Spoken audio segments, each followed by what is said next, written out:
everybody. It's Rob Orn, and I am with Josh Githens from CGE Games. Buddy, what did you bring us? So today, we brought Codenames Duet, which is the newest, greatest version of Codenames. Okay. It'll be out at Gen Con mid-August. The twist with this version is it's cooperative, so both sides are working together to find all of their agents. Oh, wow. And the way that we do that is we've created these dual-sided key cards. So if you're looking at that side, I would be looking at this side, and you have 9 agents that you want me to find, and I have 9 agents that I want you to find. Some of those agents are in common, and some of them are different. You also notice there's a big change. There are multiple assassins on each side of the card. One of the assassins is common between us. So if I pick pizza, we would lose, but if you pick pizza, we would lose. One of the assassins, like if you guess earthquake, we would lose, but earthquake might actually be a word that you're trying to get me to guess. So I have to keep all the words in mind when doing that. So we found that works really well for 2 players and also 2 sides. So if you had 3 or 4 players, you can just split up into 2 sides and work together as teams to find all of the agents.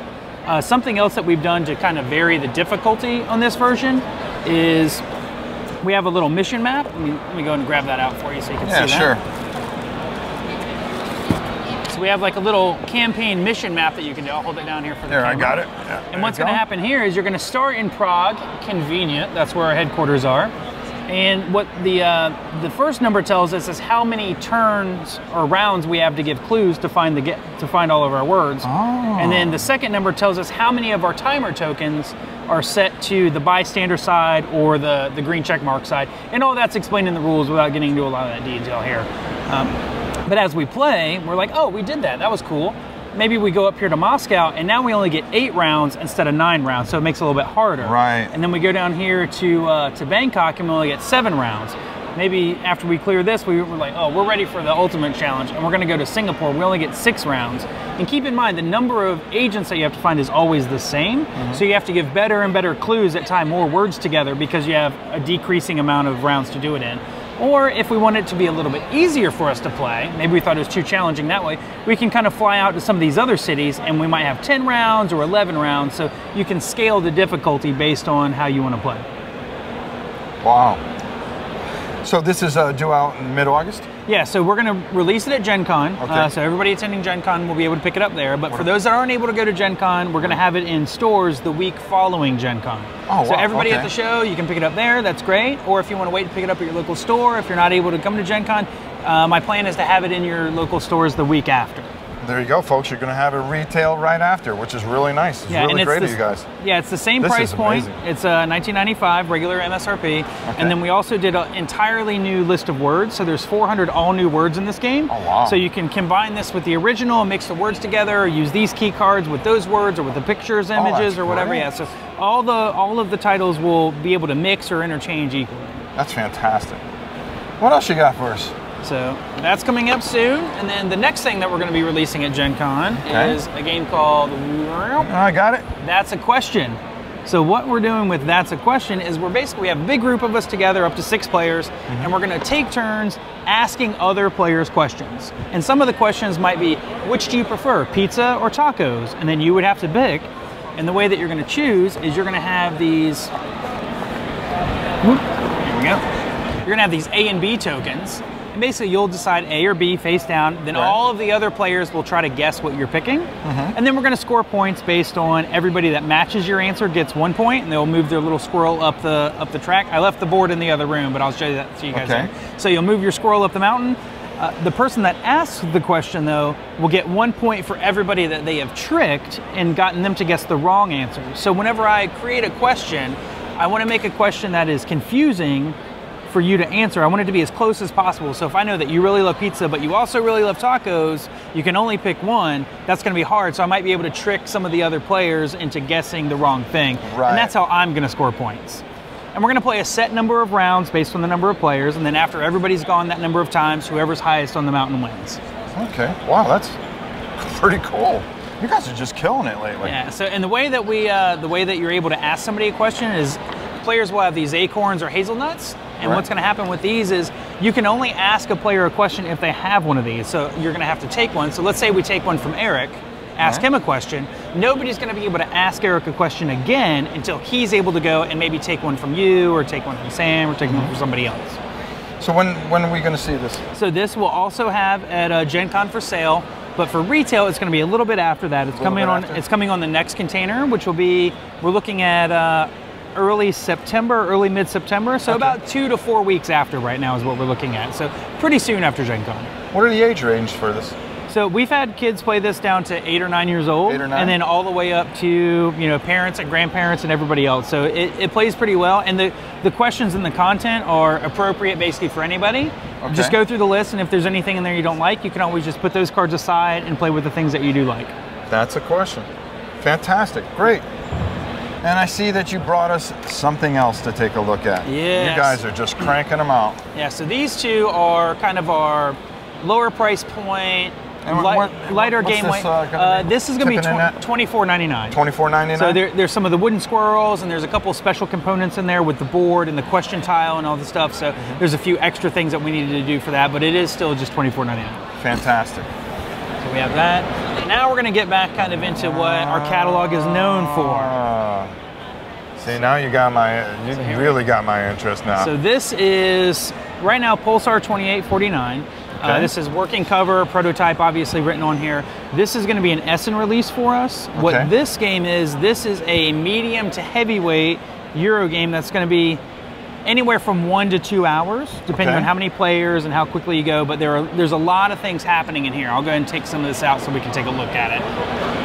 So stuff on the side. Put that aside.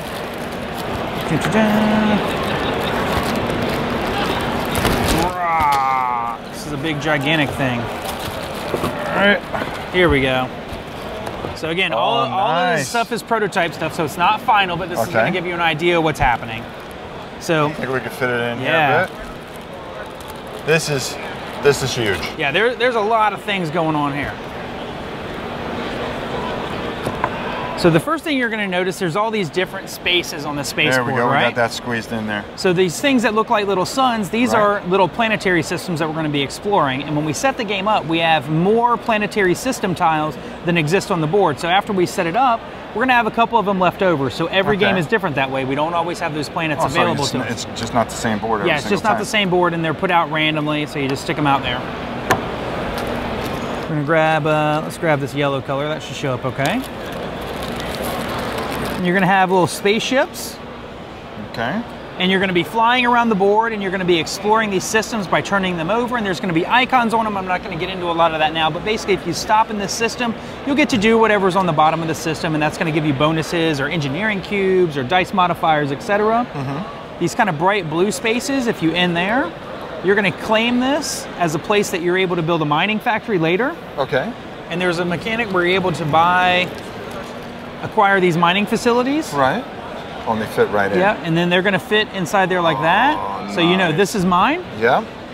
And then later, if I'm able to spend a die of this value, I'm going to turn it over, and then this is going to make points for me at the end of every round.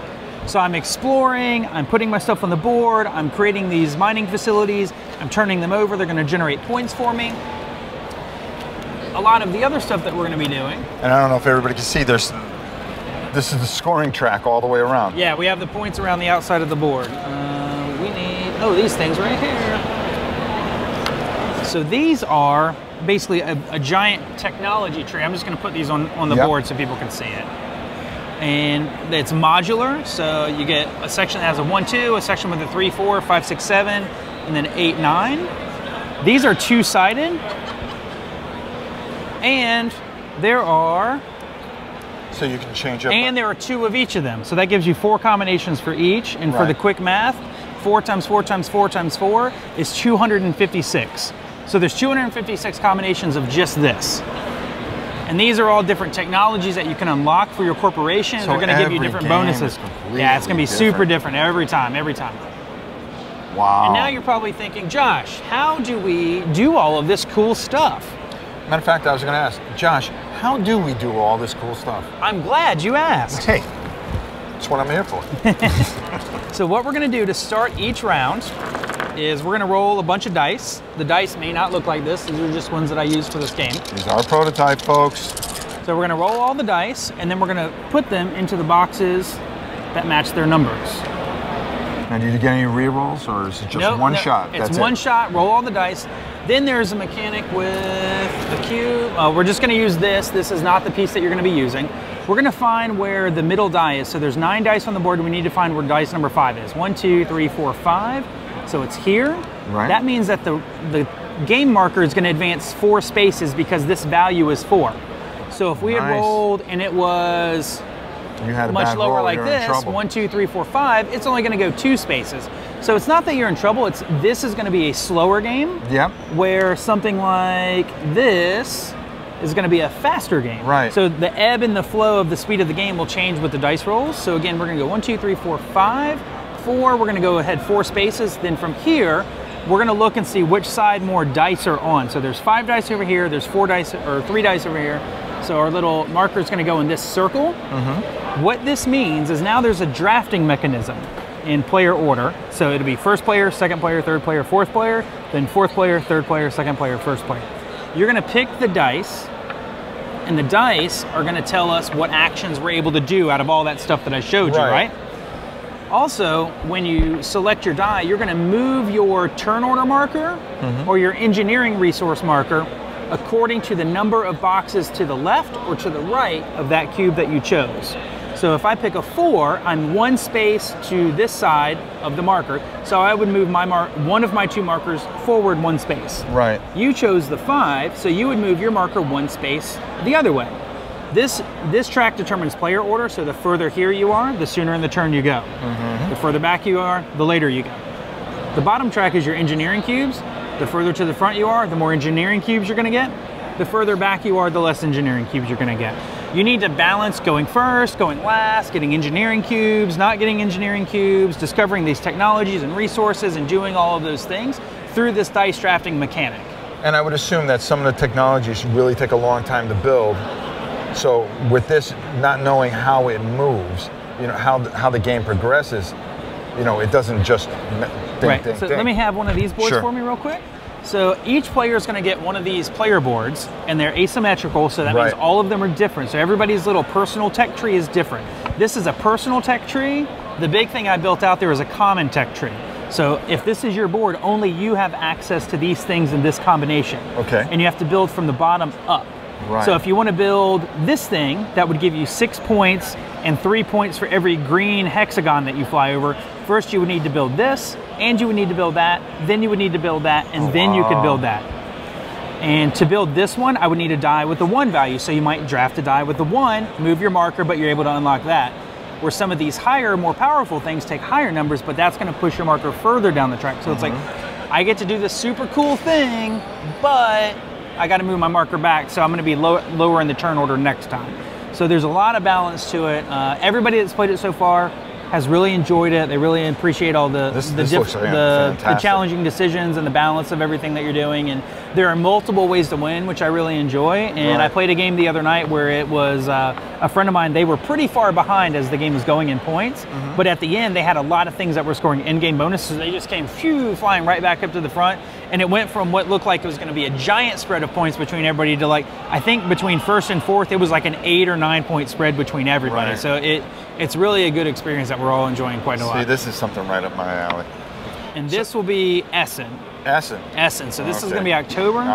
And then for the US, we're looking at probably the first week of December. So first week of December. Just in time for Christmas. Just in time for Christmas.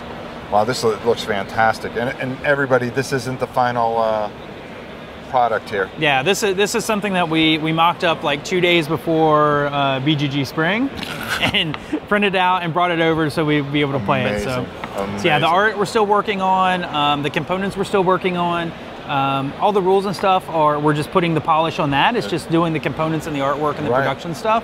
And the MSRP we're not quite nailed down on it yet, so. It's going to be in the 60 to 70 range. 60 to 70? Based on the number of components that we use. We're seeing if we can save some space with that. Yeah, there's a lot happening here. Yeah, each player has a ton of these action marker cubes. Everybody has these rings that they can use. You have multiple spaceships, multiple tokens, tons of dice. Brilliant. Yeah, that was really innovative when they showed us that. We're like, oh, that's incredible. Well, we'll take this. Boom. So, nice. Very yeah, nice. that's kind of what we have on the horizon. The other stuff we're working on that we have in our demo room, but not here, we have the Adrenaline expansion that you guys can come look at. So it adds a 6-player. Adrenaline expansion. So there's a 6-player. There's team play. So you can play on teams now. Oh, wow. And then also new weapons and a new damage mechanic. I'm going to be painting that bad boy soon. Yeah, hope so. Yeah, you do great stuff. So Thanks, I appreciate it. All right, there you go. CGE, man, they're on fire. Look out for all these great games coming soon. We've got Codename Duet. It's okay. See, you're here to save me. It's coming at Gen Con. Also, that's a question. We're going to be seeing that also At Gen Con, yeah, we'll have it for sale at Gen Con, and then soon after in retail. Soon after, it'll be retail. So we got a lot of things, and of course, Pulsar 2849. Hey, keep a lookout. These guys are on fire, and they're doing it. Josh, thank you, my brother. Yeah, thank you. Good to see you again. Good to see you. Hey, it's always great to see you, pal. And that's it from us. Take us on out of here, brother. Hey everybody, welcome to the question and answer portion of the stream. I'm here once again with Josh, and I've been looking at the chat, trying to get some of your questions and grill him. I'm going to grill him. Oh no, what's happening? So what I want to know is, I saw you explaining the map portion of Codenames Duet. Yes. Tell me how that works. This is like a quest? So it's not necessarily a quest. I mean, you can definitely do it that way. It's super cool. I don't know, camera facing or do whatever, yeah. This is the map that we're discussing. There's the map. So there's more than one path that you're following here. So basically what's going to happen is the game sets you in Prague. Conveniently, that's where headquarters are. That's what I was talking about. Sure. And we also found that's a good starting point. So there's enough of a challenge that you're not going to win every time, but it's easy enough that you're not going to get defeated every time also. Right, okay. So we start in Prague, and then after you've successfully completed the city, basically you can go to any of the cities after that. So you can go south, or you can go whatever direction that is, or you can go west. Sure. So you just move on to the next city, and then once you've cleared that, you can just check it or color the bubble in. Then you can just go to any city off of that branch. So like I said, maybe we go to Moscow, and then we go down here to Bangkok, and we're like, oh, Bangkok was really hard. Let's backtrack and just go up here to Berlin. So really, it's a way to visually and graphically let players have fun and kind of get into like, oh, we're spies finding all of our agents and stuff like that, without just it being like a little chart. That's not as fun and exciting. It adds a little bit more to the challenge, ramping up of difficulty. Yeah, and we left a little spot on the paper. I don't know if you can see, it says team, so you can put who you're playing with. So if we play and we want this to be our sheet, and we're like, oh, Eric and Josh, yeah. But if you want to play with somebody else, you can get another one out and be like, oh, Eric and Jason, and then you can write little notes about, oh, gave a great clue, and we found 4 in once, and we like found all of our agents in one. It's like a game log. Yeah, it's exactly a little game log. So there will be a little, I forget how many are going to be in there, but there's going to be several in there. Okay. A few people asking about, I think I already know the answer to this, but the Disney and Marvel Codenames. You're not the one to ask about that. I'm not the one to ask. That's USAopoly stuff. So a lot of it is like, I do have some of that information, but just to avoid confusion, I want everybody to check out their stuff. So yeah, check out their feed, watch their Facebook, watch all of their accounts and stuff, and they're great to work with. So they're going to have all the information for you. And right now, it's just later this year. Okay. What's Vlada working on right now, and how soon will we see it? So that's a question. Is his? Okay. This will be at Gen Con. So you'll see this at Gen Con. The question came, I think, while you were showing the box, and I missed it. So that's his. Okay. So that is Vlada's game, and then that'll be out at Gen Con. And he always has projects going on. Sure. So the next time we're working on the expansion for Through the Ages, so Leaders and Wonders. So there'll be new Leaders and Wonders and balanced stuff going on there. And then he has a couple other games that we aren't far enough along, basically, to talk about right now. Okay. A lot of excitement in the chat about Pulsar 2849. A lot of the questions that people had, you've answered. What's the play time looking like for that game right now? Most games that I've played are in the 90 minutes to 2 hour range, and that's me teaching new people that have never played before. Okay. Also, like, all the rules are in my brain, so there's not like a rule book for you to like check out because we don't have that printed yet. Right. But it looks like realistically the playtime is going to be in that 90-minute range, less than 2 hours. All right. Depends on how much you think and strategize and want to plan it out. Like I played a game that was 3 hours the other night, but we were all kind of like hanging out, having a good time too. Right. Yeah. And you said heavy or mid to heavy. Mid to heavy. Yeah. There's a lot happening here, and you're going to want to do a lot of things, and you can't do everything. Okay. So. A few people talking about the Galaxy Trucker novel. Yes. Are there plans to make any other board game related novels? So Jason Holt, who writes our rule books, he's a great guy, great writer, won awards for his rule book. He wrote The Alchemist rule book, won awards for that. He came to us and he's like, hey, I'm writing this book about Galaxy Trucker. Okay. Is that cool? And we're like, yeah, sure. And he showed it to us and we were like, oh, this is super awesome. So it was just kind of like serendipitous that it happened. We don't have any current plans to make other books about board games, but it's definitely a cool idea and I think a space that could be explored, but it needs to be done in the right way. Now, I think what everybody wants to know, is there an audio version of the novel? I think there is. I'm pretty sure. I think he put it on Goodreads, might be a book place. I'm not really sure. I don't read that much, so... but yeah, just look up Jason Holt, who does all of our rulebook stuff, and his stuff has all the information about where you can get the book digitally. And if there's not an audiobook, I think he's working on one because I remember seeing that conversation. Cool. Anything else you can share about the Adrenaline expansion? So I shared there's 6 players, so there's a new figure. There is also team play with 3v3 or 2v2v2. Okay. We also have new weapons and new damage mechanic, poison damage. Okay. So there's a cool new mechanic for that. There's a different map that you play with, so you overlay the map onto the board already. So it changes the connections and the configurations of the rooms that are better suited for team play. Okay. Because we were finding there were some not optimal spaces on the board, so we made the board more cohesive and better for that style. Okay. Awesome. Well, I think that covers what we've been covering here. And that'll be Essen also. That's it. Yeah, the expansions at Essen. Yeah, that might be what people are wondering about. So that'll be later this year, not at Gen Con. We covered the weight, the price of Pulsar. I think that's everything I've got on my sheet. Anything else you want to share? Where do people go when they want to find out more information about CGE? About us? So you can find our Facebook page, just Check Games, or Twitter, Check Games, or any of that stuff. Awesome. I mean, we're here. We talk to you guys all the time. Yeah. I'll be at Dice Tower Con in a couple weeks. Sweet. So come check out games there. We'll have Pulsar there. We'll have Codenames Duet there. I'll have all of our stuff there. So come play games if you're going to be in the area. It'll be awesome. Sweet. Josh, thank you very much for spending some time with us. Thank you for your questions. And we'll head over to Rob in just a bit.